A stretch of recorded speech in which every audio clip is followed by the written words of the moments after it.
Loktak mapaugi update chingbu mieng tabiriba punamapu taramna oksabaga loinana ikai kumnabu chari ngasigi ahan boina iduning thawhairiba PS asigi post amakak lakhotcharaga miyamda kodol tamjigi Manipur amadi MEETEI gi Hourakpham asi chingi iput kayana punchinduna torel oina sentharakpa amadi atopa torel masam mareng pulraduna senthaminakiba amuk haidokkiba aduga pangkakni Manipur MEETEI kaukriba asi leihau tribe ta naga tinkhre madugi matung nong dynasty tai dynasty tinkhre sinagi ming dynasty su MEETEI da tinkhre aikhoina hauzik loi haina khangneriba si madugi matungda mughal gi muslim hauzik na MEETEI pangal tinkhre loinana UP Gujarat ki Brahman tinkhre hauzik MEETEI bamun kaunoriba asini masida natana Bishnupriya tinkhre Manipur gi AC ahumdi Bishnupriya dagi MEETEI on kiba singna hena namna tari aikhoina khongsai haina khangnaba kuki tribe kharasu MEETEI da tinkhre MEETEI gi yumnak matam adugi ningthawna pibiduna MEETEI onkhre MEETEI kuki lan tawribanina yumnak maming sing adudi hauzik haiba nungaitre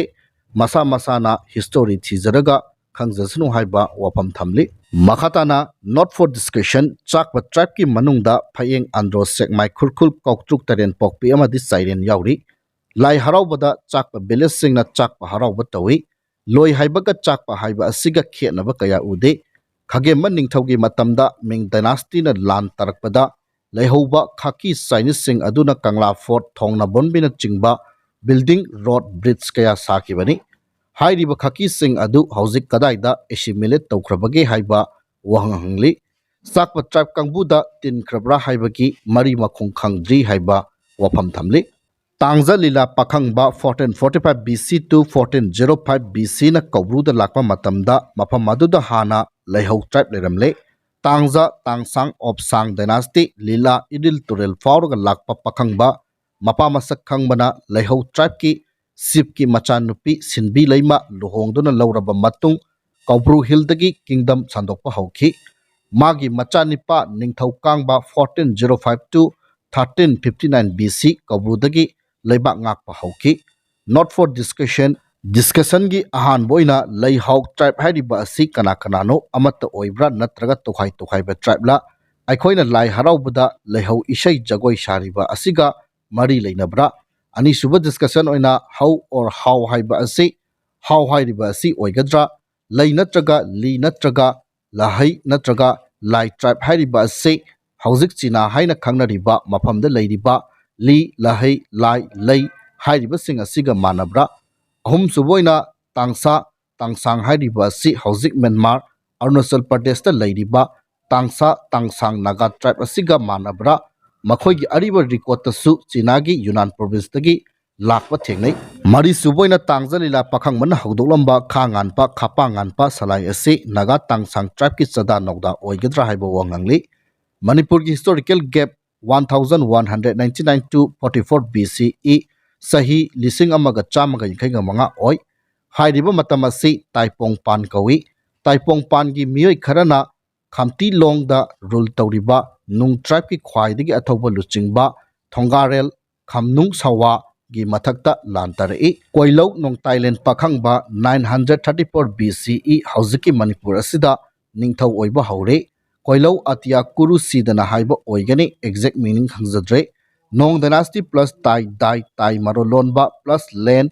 lai miyam gi athoiba makok plus pakhangba mapa masak khangba not dai li lai lahai joang hairiba sing tai group of dynasty gi manung chali tai pongpan hairiba sikarino tai pongpan taibang panba sembiba atia kuru sidaba mapu busu khoiramba thauni jaba haure tai haibadi tai marolonba group of people plus pong hairiba sisu Myanmar manungda pong dynasty haidana matam sangna palami pan hairiba sidi kanano pan hairiba si jahau dynasty ki manung chanba klane lai li lahai hairiba singa sisu hauzik china ki jahau dynasty ki manung chali haina province ta palami mai mi hairiba singa si pan dynasty ki surname ngaktani pan plus mai pan plus ren mai asina chingba MEETEI plus tai mi plus tai mahai plus tai asina chingba rongmai liangmai MEETEI sing asi pan gi group ta chingdoini thaina mi ga lai ga samnaringai matamda lai tin khoiramba lailam tinlam haibadi mafam len lai plus tin hairiba asina mi mai mahai gi mathak abapta lay mi mai mahai hairiba asina laigi makhada hanthana lay haibadi lai lay lahai hairiba hana lairamba tribe amadi tai haidana lai laigi matungda lakpa tribe asina mi mahai mi dagi hena chawi haibani mi lai tin tai khaidokpa matamni chingkhong puraiton 34 to 18 BC khamtilonggi ningthau thongarel na ahal oisilakpadagi manau nipa puraiton da khunthoknanaba expedition taunanaba yathang torokpadagi puraitona hukawang valley chinwin ningthi river fauna laklaga ukhulda thungi mahakna lakpada mioi mayam loinarei sakpa nung kham mon khu naga tribe asina chingba puraiton ga loinarakpa mioi sing adugi manungda khara amana tangkhul kharan takhel tarau maring kabui kharam mana pamjabagi matung ina onkhre khara amana kege moirang aduga purai maitai ole maitai haiba wahi asi puraiton khun thoklaba matungda lakpa wahi oigani maitai gi school of thought tadi mitei maitai kaubagi argument ani leibani sida haijariba si philosophical thought nate miyam gi philosophical thought sing adu cross check tawbagi hypothetical assumption ni mai mi pan family surname plus tai dynasty sida haijariba sina loina chumme haiba leite improvement tomina si haiba wafam makatana fongdokli